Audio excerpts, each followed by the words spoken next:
Amy's 30th anniversary. It starts with Amy sitting at a table that's a really big flower with sandwiches and cake on it while surrounded by tall flowers and the little animals from Badniks. If they don't ever talk, like they did in STC and the Sonic 1 manga, why does she know that they want to see her fortune cards? Apparently they communicate telepathically. She says the cards led her to Sonic, but doesn't bother finally revealing exactly how because that'd be effort in writing. It's bad enough we aren't in a new location. She looks scared at seeing a card and runs away, but at least cares enough to tell the people around her that they need to find somewhere safe instead of lying that it's a good card this time. She hides and Metal Sonic shows up, puts a piece of cake in his hand and crushes it. I guess to show off how strong he is, but it looks really pathetic of him to think crushing cake in your hand is intimidating, when anyone can do it. He just wasted his time. Shockingly, the next page doesn't involve him kidnapping Amy. Even though the cake, still being there, is a dead giveaway that she's somewhere nearby. She would have eaten it otherwise. And instead he flies away. You'd think that if he came here because he knew people were here somehow, he'd fly through every square inch of the flower field and inevitably find someone. Also, it sure is inconvenience for Eggman that he didn't think to give his robot an amazing sense of smell, or even amazing hearing, which would have caused him to notice Amy. So far, there's almost nothing impressive about the story because it's nothing but lazy old ideas. How boring! She pats someone to reassure him, and she runs off finding an animal capsule to smack with her hammer. I'd like to get an explanation in the comic for why Classic Amy has this hammer when the only time Classic Amy had a hammer was the non-canon Sonic the Fighters. And if Sega really cared about that game and her having a hammer, it'd have forced Amy and SCC to have a hammer to be like that game. It would be cool to see her have a different weapon. Finally, a surprise wakes me up because Fang gets thrown out of the animal capsule, which he was put in as a punishment for botching a job for Eggman. He says he and the boys botched that job, which immediately makes me wonder why he wasn't put in the same animal capsule as the rest of his allies, when it'd be less effort to put them all in the same capsule. This has to be taking place right after the end of Sonic Mania, but before the issue where he teamed up with Sonic. Ironically, this is the first time I've seen that Eggman punished Fang for failure, and this makes him more of a credible threat than even Archie Eggman with his overpowered inventions, who somehow didn't roboticize him. I'm so bored I'm talking about a different continuity. Speaking of boring, he refuses to team up with Amy, even though he could obviously take advantage of an ally with a hammer. He's forced not to have a brain because he's a bad guy, and we can't have anything interesting happen. Someone doubts Amy's cards are right because Fang didn't help her, and she explains it away. A page is wasted on filler, and Amy hears something and decides to hide. Surprisingly, when Metal Sonic sees a bird, he doesn't pick him up to get him brought to an animal capsule, even though he could just pick him up and run there and come back in seconds. AOSCH understood Sonic's speed better. This issue just makes a fool out of him. Again, he runs off without her. Eventually, Amy frees Ray and helps him up. What a boring story. There's so many panels that don't motivate me to talk about them. Ray thanks her, and Amy explains away that she didn't have time to do a proper card reading, so things have been iffy. What makes the writer think I'm not going to be bored by a billion text bubbles instead of her just progressing through the story? Like I care about any of this dialogue. Finally, a new location, as we see robots stationed in a place with buildings and docks. Amy assumes Eggman's Badniks chased everyone out of town when for all she knows they're hiding in their homes. Amy says they're stealing all of the fruit, and Ray wonders if there's a new fruit-powered Badnik. I doubt it because that would be interesting and new, and we can't have that. That'd be silly in a franchise about a talking hedgehog. Even though flowers powered Badniks in Sonic CD, and the logic was they're organic too. It's sad when a writer brings up a creative idea just to mock it with Amy because that actually would have been better for the story. Actually justifying why Eggman had his robots stealing fruit in an exciting way.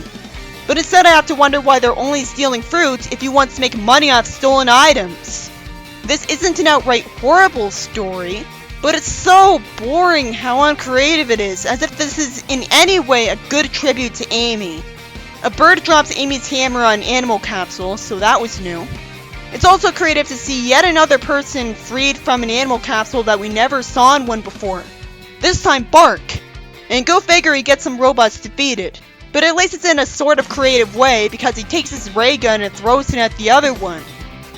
So Amy fights the other robots with Ray's help for a 2-panel long fight scene. Yay, we really wanted all the focus on boring dialogue instead. If I had to choose between panels with worthless dialogue where nothing's happening and panels where unlikable characters are getting hit, I'd take the latter any day. It's an action series, remember? It could just skip to the part where Amy makes a convincing speech to get Bark to agree to help her get back at Eggman. I can't understand why she'd want Bean freed from an animal capsule though, since he's a villain. And badniks are really easy to defeat, and they won't have bombs as a badnik, so obviously it's safer to keep him in a badnik. Amy says she'll use the boat's logs to find out where to go next, so that's smart of her and creative. Why does Metal Sonic have any scenes to himself when he's so boring? It's meant to explain how he knows how to follow her. You'd think that since he's got Sonic speed, he'd just catch up to her in seconds. Yeah, like it totally makes sense to have a place called Eggman Island, when in the classic era he was called Robotnik, and it's only in the Japanese continuity that he was called Eggman, but it wasn't a popular franchise over there. So this has to be another dimension. At least this is a new idea, in that this isn't Flicky's Island. Amy hits another robot, and when she touches a plant, it hurts. But I don't really feel like she was, because the next time we see her glove, it's not ripped or stained. That was done in Sad AM too, but at least it doesn't burn her, so it's still new. Ray asks if she's okay, and Bark considerately holds her hand, and she says Eggman built the plants on the island. And it doesn't really matter that it's a new idea, because it never comes up again. It doesn't really matter. Why are they waiting for the yellow robot to walk ahead instead of instantly killing it to free the animal in it? They never have any issue defeating robots. They're horrified at seeing a ton of animal capsules. It'd create the effect better if we saw the people in them, like through the blue glass, like we did in Archie. Eventually, Metal Sonic's hands get grabbed by Bark, and Amy thanks him running off, and all of the animal capsules get saved. It turns out Sonic was trapped in one, and he casually thanks her with somehow no relatable embarrassment whatsoever about being captured and needing Amy to save him because he's a Gary Stu in this story. He says he got ambushed by Metal Sonic after he messed up while checking the place out. I'd like to see that, to have it actually be justified why Sonic got kidnapped instead of being the main character. But instead panels were wasted on boring dialogue before this. And I just have to assume that Metal Sonic knocked Sonic out with a punch from behind. If it was explained that Sonic was kidnapped when he was sleeping at night, then it'd make sense that he got kidnapped right away, instead of him simply losing his rings and getting back up without being knocked out, like it's what would probably happen since he usually has rings when outside. So it's a bit hard to believe that Metal Sonic could succeed over him when he's defeated him without any injuries in every fight. He wants to fight Metal Sonic, she tells him to focus on freeing animals, and he agrees.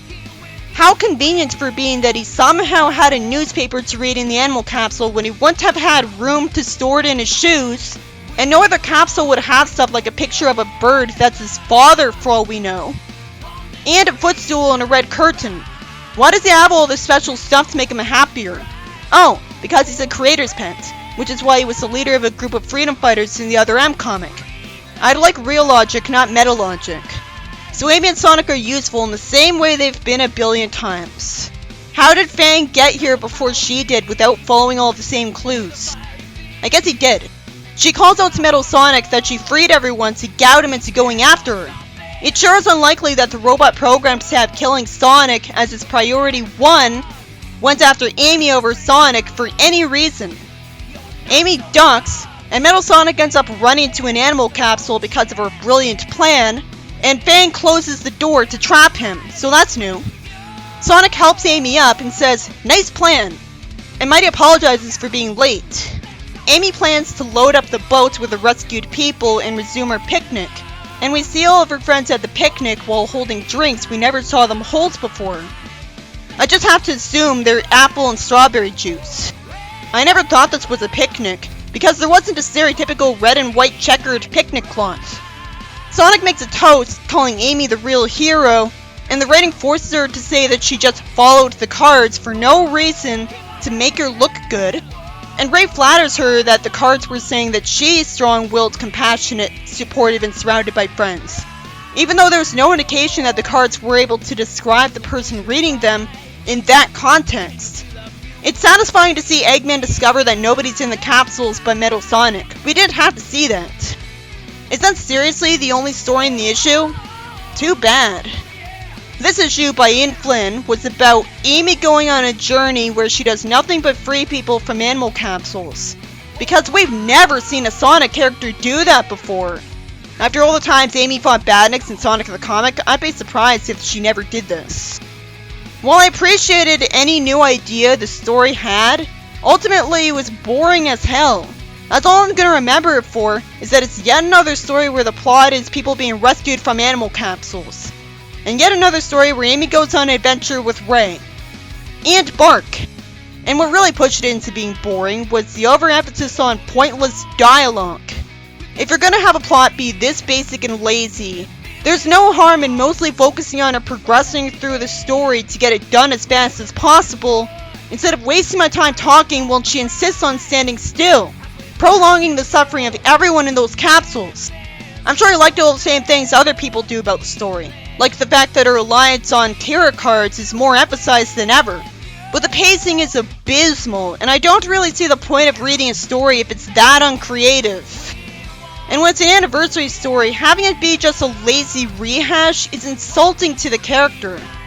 I'd be surprised if Amy never opened a badnik capsule in the Sonic Mega Drive specials. But even if not, this doesn't take effort to come up with when you can do this with her in Sonic Advance.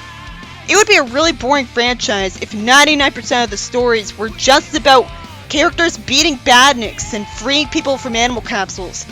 They think it's playing it safe, but I don't think even game purists would want nothing but stories like that, because that would get boring. Like, I come to the comics for new stories.